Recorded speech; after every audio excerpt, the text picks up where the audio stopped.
Bine ați venit la acest nou eveniment cultural. Este o lansare de carte, o carte care se numește Jurnalul unei mame, Lacrimi și zâmbete, o carte de parenting, scrisă de Andra Constantinescu. O să-i ofer microfonul lui Vasile Poenaru pentru prezentarea acestei cărți. Iată o carte care ne interesează pe toți. Pe toți cei care avem copii. Și pe toți cei care dorim să avem copii, sau care avem frați mai mici, sau nepoți, sau, în fine, alte ființe mici pe care dorim să le ocrotim. Parenting este o ocupație universală pentru care, de fapt, nimeni nu este pregătit. Noi am mai publicat cărți de parenting, una dintre ele se cheamă Eu te-am făcut, eu te omor, de Michela Poenaru. Și asta arată cât de... chiar titlul respectiv, explicat după aceea în carte, arăta cât de nepregătiți suntem să facem față cerințelor extraordinar de mari și de importante ale prezenței unui copil în preajma noastră. Jurnalul unei mame e un ghid care se citește cu plăcere, cu bucurie, pentru că sunt foarte multe cazuri interesante prezentate acolo, și care ne îndrumă. E un manual pentru părinți. Maternitatea este o călătorie plină de lacrimi, zâmbete și descoperiri profunde. În jurnalul unei mame, Lacrimi și zâmbete, Andra Constantinescu pictează un portret autentic al vieții de mamă, care rezonează cu inima fiecarei femei. Prin onestitate brută și reflexii emoționante, această carte explorează bucuriile, provocările și complexitățile emoționale ale creșterii unui copil, păstrând în același timp identitatea personală. De aceea este potrivit și pentru bărbați și pentru femei, adică și pentru mame și pentru tați, și pentru bunici, și pentru unchi, și pentru frați. Departe de idealurile lustruite ale rețelelor sociale, narațiunea Andrei Constantinescu îmbrățișează realitățile imperfecte ale maternității, nopți de nesomn, momente de iubire copleșitoare și lupta tăcută cu așteptările sociale. Vocea ei empatică încurajează mamele să-și prioritizeze sănătatea mentală, să găsească forță în comunitate și să îmbrățișeze dublul rol de părinte și individ. Acest ghid pentru părinți este un ajutor de nădejde, oferind sfaturi practice, empatie reconfortantă și un sentiment de înțelegere împărtășită. Fie că ești un părinte proaspăt care caută reasigurare sau o mamă cu experiență în căutarea solidarității, jurnalul unei mame te invită să sărbătorești frumusețea și provocările vieții de părinte. O lectură obligatorie pentru părinți, babysitters, educatori, pedagogi și psihologi, ca și pentru orice persoană interesată de puterea transformatoare a maternității și paternității, această carte se reamintește cu căldură, chiar și momentele de îndoială în exercițiul funcțiunii tale de părinte, că nu ești niciodată singur. Deci o carte pe cât de utilă, pe atât de plăcută la lectură.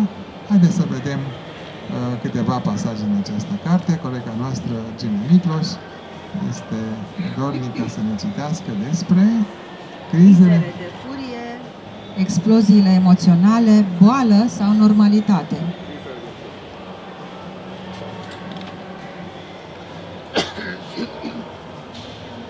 Mai sunt și alte capitole. Mamele și empatia, vinovățiile unei mame. Acesta este capitolul 8, crizele de furie. Nu vreau să cresc un domnul Goie. Ajutor, toate mamele au nevoie de ajutor. Și mamele plâng câteodată. Despre părinți, copii și educația lor, despre parentingul actual și apoi este o scrisoare către fiica autoarei. Dar să trecem la crizele de furie. Exploziile emoționale, boală sau normalitate? Îmi amintesc că pe când aveam 18 ani, Într-un supermarket din orașul meu natal am asistat la o scenă pe care o țin minte și astăzi, la mai bine de 13 ani distanță.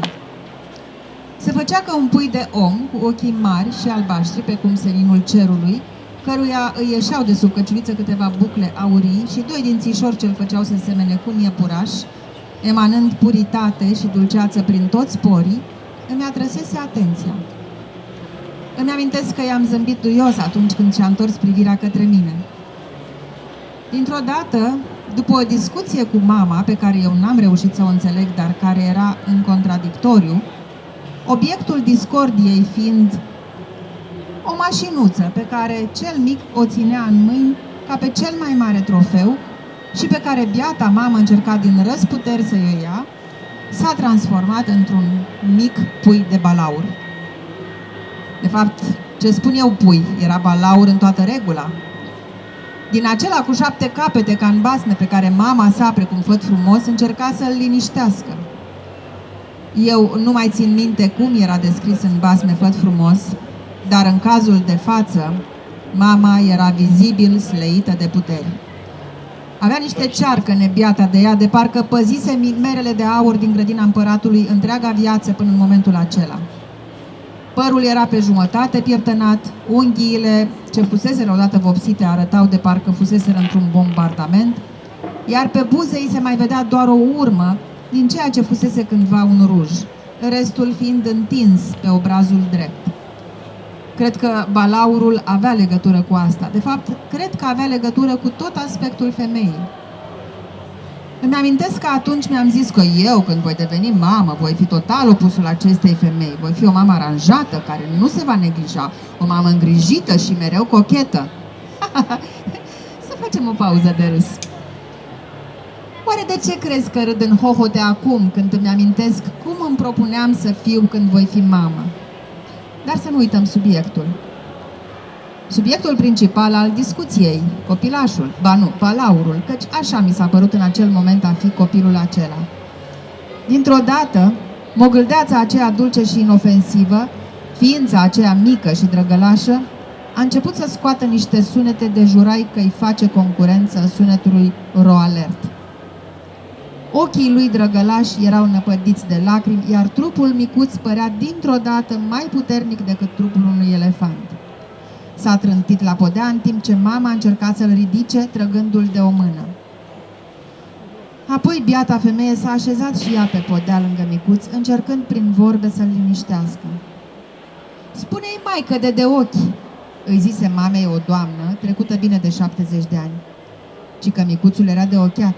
"Să-l stropești cu aghiasmă," spuse o altă doamnă. Deci micul balaur era posedat, sau ce să înțelegem? Cel puțin așa se comporta, iar din sfaturile celor două doamne înțelegeam că acest comportament are legătură cu religia. Așa să fie.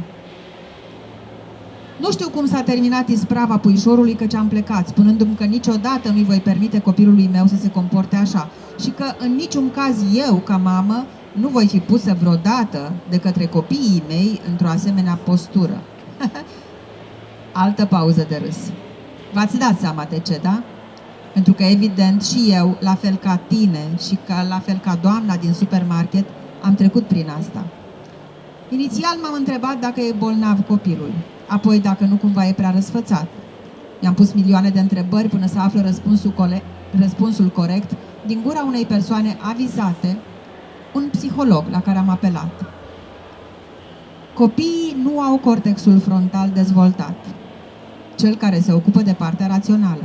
Așadar, pe fondul oboselii, al suprastimulării sau al altor factori perturbatori care îi scot din rutină, copiii pot avea diverse episoade de crize de furie, explozie emoțională, care pot fi depășite cu blândețe, dar și cu fermitate în același timp.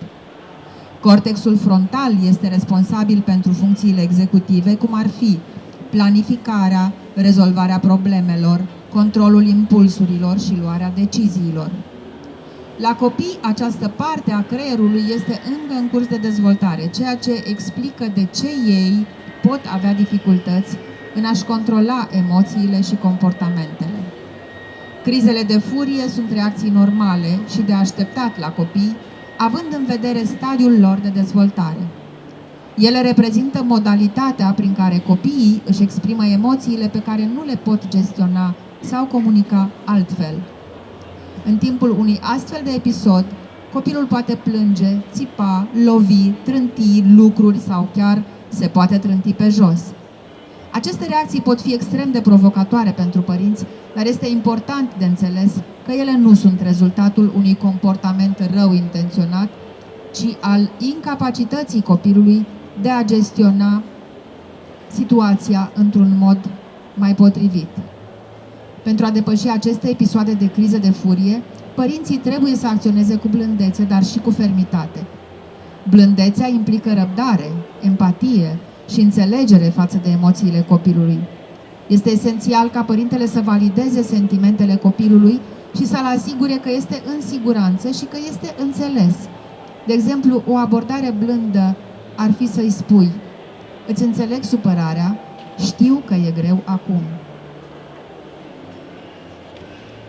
O să mă opresc aici, gândindu-mă că, în mod clar, v-am stârnit curiozitatea și este și cazul să fim curioși, să pătrundem în universul copilului. Dacă Vasile Poenaru mai are ceva de adăugat? Mulțumesc foarte mult! Aș fi interesat, foarte interesat, de părerile cititorilor. Ei ar putea să-și exprime părerile pe site-ul nostru www.coresi.ro, unde orice cititor poate să scrie impresii despre această carte. Deci, după ce citiți această carte, nu uitați să ne spuneți ce ați găsit interesant în ea și ce credeți că ar trebui ca doamna Andra Constantinescu să mai abordeze în următoarea carte. Mulțumim, vă mulțumim pentru participare și vă invităm și la celelalte lansări ale editurii noastre.